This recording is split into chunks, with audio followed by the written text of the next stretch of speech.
तो बच्चों, आज मैं एक अव्ययभाव समास से रिलेटेड बहुत विस्तार से हमने उदाहरण देखे हैं, इसकी परिभाषा को समझा है, इसकी डिटेल में गए हैं और आज मैं एक और एपिसोड देने जा रही हूँ। इसको समझना बहुत जरूरी है कि अव्ययभाव के उदाहरण और कहाँ कहाँ हो सकते हैं, कहाँ से लिए जा सकते हैं।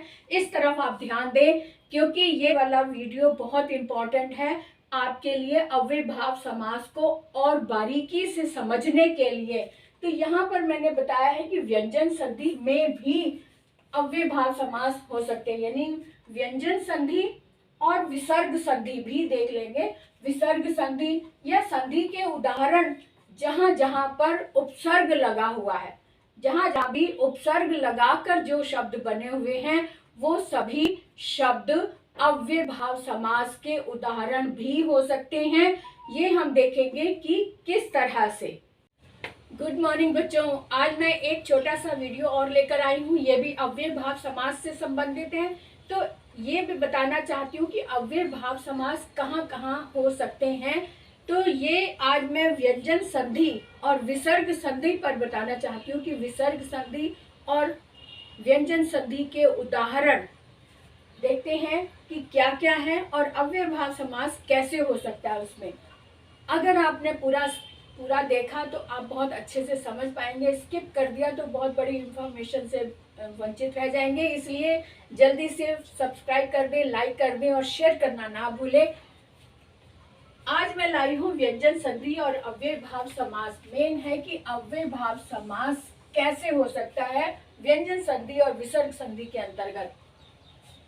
ये सारे उदाहरण जो लिखे हैं, समकल्प, समभव, समचित, ये सब व्यंजन संधि के उदाहरण है। क्योंकि व्यंजन संधि में क्या नियम होता है कि व्यंजन का व्यंजन से मिलन, जब व्यंजन मिलते हैं, वर्ण मिलते हैं, तब वो व्यंजन संधि होती है। या फिर व्यंजन के साथ स्वर हो तब भी व्यंजन संधि होती है। दोनों तरफ स्वर और व्यंजन या फिर दोनों तरफ ही व्यंजन हो तो व्यंजन संधि होती है। यही बात सीखी थी ना। अब यहाँ पर मैंने आपको ये भी बताया था कि जहाँ पर पहला पद यानी पूर्व पद उपसर्ग हो और उसके बाद एक शब्द सिंपल हो, तो दोनों के मिलन से जब एक शब्द बनता है वहाँ पर अव्ययभाव होता है। क्योंकि उपसर्ग लगने से जो शब्द बनता है वो अव्यय होता है, वो पूरा का पूरा शब्द ही अव्यय होता है और अव्यय होने के कारण वो अव्ययभाव समास होता है। यहाँ पर ये समकल्प, यानी इसको अगर हम तोड़ेंगे तो दो शब्द हैं, सम और कल्प, समभव, संचित, ये सारे शब्द जो हैं ये अव्ययभाव समास के उदाहरण हैं। क्योंकि इनको अगर हम विग्रह करते हैं तो संकल्प के समान, संभव, संभव, भव मैंने होना, होने के समान, संचित, संचित, चित्त मैंने मन के समान, संजीवनी, जीवनी, सम, सभी में सम लगा हुआ है। सम का मतलब होता है के समान। तो इसका अर्थ भी इसी तरह से जो बाकी के शब्द लगे इनके अनुसार इनका अर्थ भी लगेगा। जैसे संजय, समजय, जय के समान, संतोष, तोष के समान।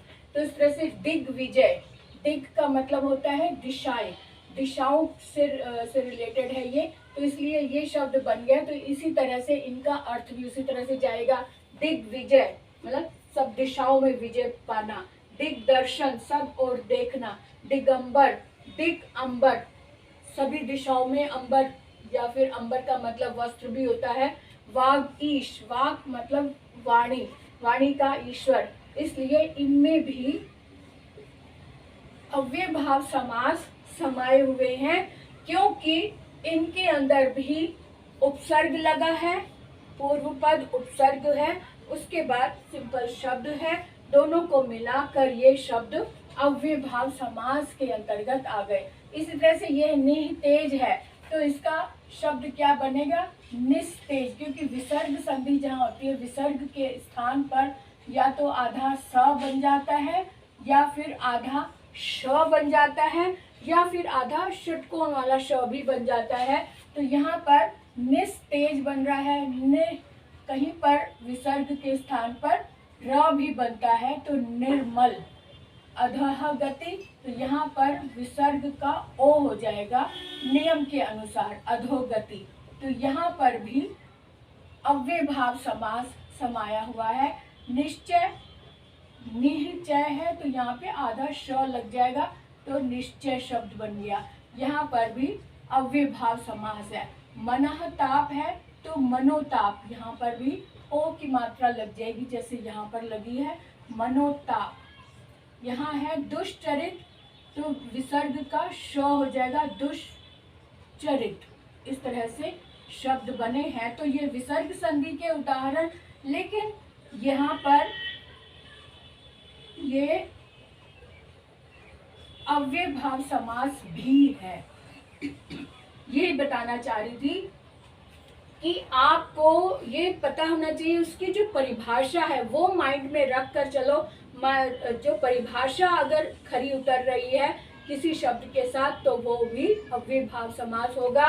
जैसे कि इसका है कि या तो पूरा का पूरा शब्दांश ही अव्यय हो या फिर उसका पूर्व पद उपसर्ग हो।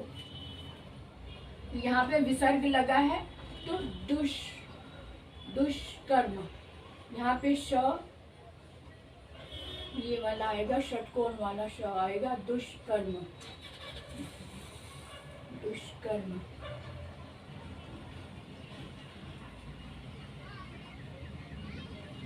इस तरह से ये पाप है, ये विसर्ग है तो निष्पाप, यहाँ पर भी आधा श आएगा षटकोण वाला। यहाँ पे अंतःगत तो अंतः,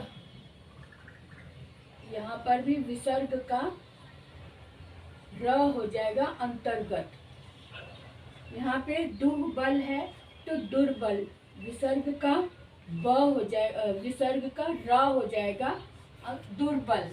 निर्धन है, यहाँ पर भी विसर्ग का र हो जाएगा इस तरह से निर्धन। ठीक है, तो ये हो गए हमारे अव्ययभाव समास के उदाहरण। तो यहाँ पर भी आप देख सकते हैं कि विसर्ग संधि के उदाहरण में भी अव्ययभाव समास हो सकता है, यानी कि ये सारे उदाहरण जो है वो अव्ययभाव समास की परिभाषा को पूरा कर रहे हैं। यहाँ पर भी ये सारे शब्द भी अव्ययभाव समास है, ये सारे शब्द भी अव्ययभाव समास है। अव्ययभाव समास में सिर्फ इतना अंतर होता है कि अव्ययभाव समास की जो उदाहरण दिए होते हैं इनको आप विग्रह करके बताना होता है और उसकी शर्त को पूरा करते हुए बताना होता है कि जहाँ पर पूर्व पद उपसर्ग हो और या फिर पूरा का पूरा शब्दांश ही अव्यय हो। जहाँ ये शर्त पूरी होती है उन शब्दों में अव्ययभाव समास होता है। तो ये छोटा सा वीडियो है, ये आप जरूर देखें क्योंकि इनमें ये छोटी छोटी बातें जो हैं हमारी समझ को मैच्योर करती हैं। और कहीं पर अनजाना शब्द आ जाता है, जो बुक्स में उदाहरण लिखे हुए हैं, अगर उन शब्दों से हटकर कोई शब्द आ गया तो हम परेशान हो जाते हैं कि ये शब्द तो हमने पढ़ा ही नहीं। लेकिन उसकी परिभाषा को देखो कि अगर परिभाषा इसमें पूरी उतर रही है तो इसका मतलब है कि वो अव्ययभाव समास है, या फिर जो भी समास आपके सामने उसकी परिभाषा को अगर वो शब्द पूरा करता है तो वो शब्द उस समास का है, या जो भी आप व्याकरण देखना चाहते हैं। ठीक है, तो उसकी परिभाषा पर ध्यान दो और उसकी पहचान पर ध्यान दो तो आपका शब्द कहीं पर भी गलत नहीं होगा।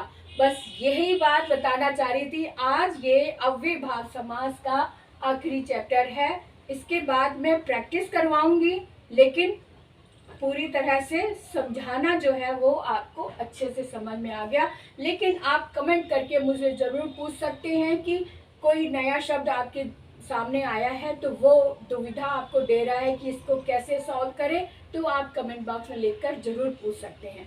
आपका हमेशा स्वागत है। तो आज का वीडियो यहीं पर समाप्त करते हुए अगले वीडियो की ओर बढ़ते हैं। तब तक के लिए